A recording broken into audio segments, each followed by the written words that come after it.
Hi, I do not know why the whiteboard in Edu Creations doesn't want to record right now, so I apologize. However, this is another way of capturing my screen for what I want to say. So, what is a model and what is a scientific model? A model is a representation of a thought or idea or a concept um, that we can research in real life and find solutions to those problems. And it represents an idea or a concept, which I think I just said.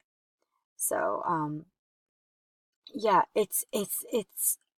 you could even say it's a smaller scale version of the real thing.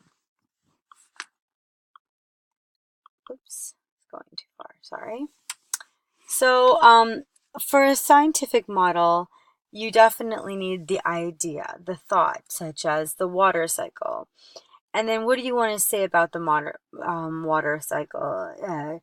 Does it go from the sea to the clouds through evaporation?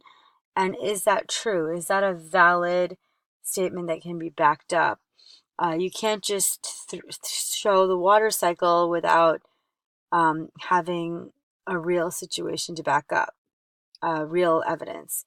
So you need to have the model and then know that it can be executable and then the results that come from it. So evaporation, condensation, and then it becomes rain and so on and so forth. What are the kinds of models, scientific models there are? Well, there's actually physical models, such as the one you can see here, which is the solar system, where we have the sun in the middle, and of course the 8 other planets that orbit the sun. So it's an actual physical scientific model of, in this case, the solar system. There's also math models. For example, the math problem that you see here. Um, it can also be flow charts. It can be graphs. It can be anything, that has numbers that quantifies a type of model, such as, for example, what is the percentage of people who get the flu in a month? And then you could have all the months of the year, how many percentages, and you could have a graph like that. So that's another type of model.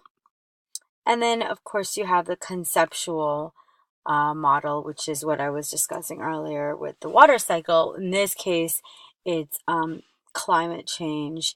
And as you can see here, it's just an idea of how when there's how evaporation and climate and the ocean and temperature all affects our ecosystem and the atmosphere.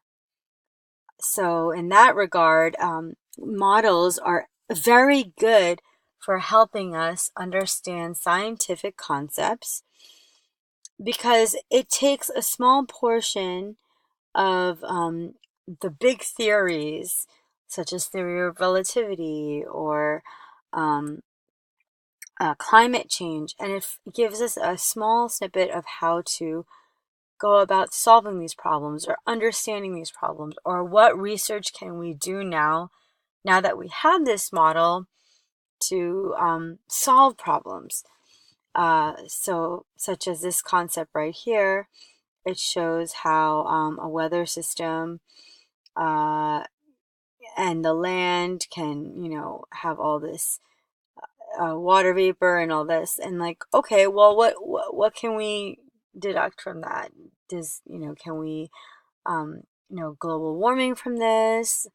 Can we understand climate change? So these are the things that we can research once we take the model and move forward. Now, the thing with models is that we cannot we cannot just have any old model. So I can't just have a model of, let's say, the solar system again, and have Jupiter be in the middle and then the sun and everything else around it, because it's not true. That's not reality.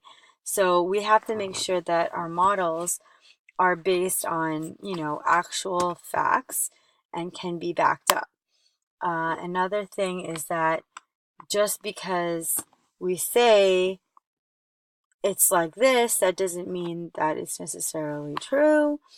Again, we have to just make sure that we're using the appropriate, for example, if I say that this is the Milky Way galaxy, I can't just say that it's the Milky Way galaxy model. I have to make sure that I'm using the appropriate model for the appropriate subject.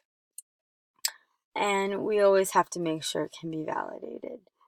So this is what the scientific model is all about. Thank you.